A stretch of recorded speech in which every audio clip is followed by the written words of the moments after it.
Common name కాబట్టి మా ఆయన పేరు కూడా పక్కన పెట్టి విజయ అచ్యుతరావుని నేను ఇక్కడే BHCLలో మా వారు GM కిందని రిటైర్ అయితే రీసెంట్గా వెళ్ళిపోతే మా అబ్బాయి దగ్గరికి వెళ్ళాను. బెంగళూరులో ఉన్నాను కొన్ని సంవత్సరాలు. రీసెంట్గా మళ్ళీ ఇక్కడికే వచ్చాను. అయితే నాకు తెలుగు మీద చాలా అభిమానం ఉంది. నేను చేసింది ఇంగ్లీష్ లిటరేచరే కానీ MA, బట్ నాకు తర్వాత తెలిసింది తెలుగులోని తీయదనం. ఇప్పుడు అయితే నేను మధురోక్తి అని నాకు ఛానల్ ఉంది. మీరు ఎవరికైనా ఇంట్రెస్ట్ ఉంటే ఓపెన్ చేసుకోవచ్చు.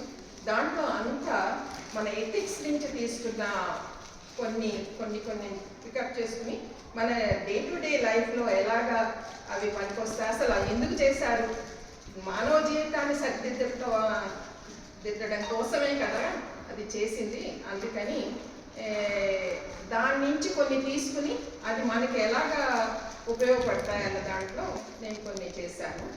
అది కొంతమంది రాసినవి అక్కడ ఇక్కడ కలెక్ట్ చేసి దానికి నా చిన్న దాన్ని ఏమంటారు అభిప్రాయాన్ని కూడా జోడించి చేశాను. అది ప్రస్తుతం నా హాబీ. నేను వివిధ రంగాల్లో పనిచేశాను, కొంత అనుభవం ఉంది. అంటే ఇప్పుడు ప్రస్తుతం అయితే తెలుగు మీద అభిమానం చాలా ఉంది. After going through so many books. అయితే నేను ఇప్పుడు ఒక నర్సరీ శతకంలోని ఫస్ట్ పద్యం చెప్తాను.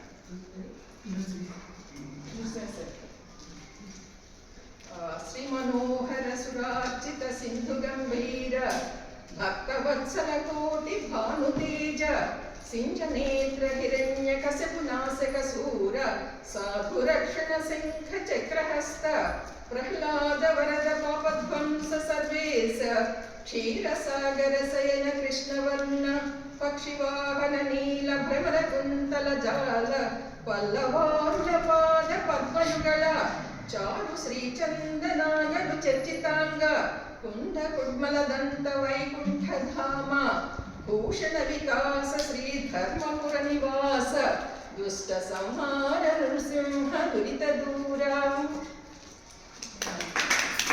మనోహరుడైన నృసింహస్వామిని వర్ణించారు. ఆయన కన్నులు, ఆయన పళ్ళు నేను అట్లాంటి వారికి నేను దాసుని.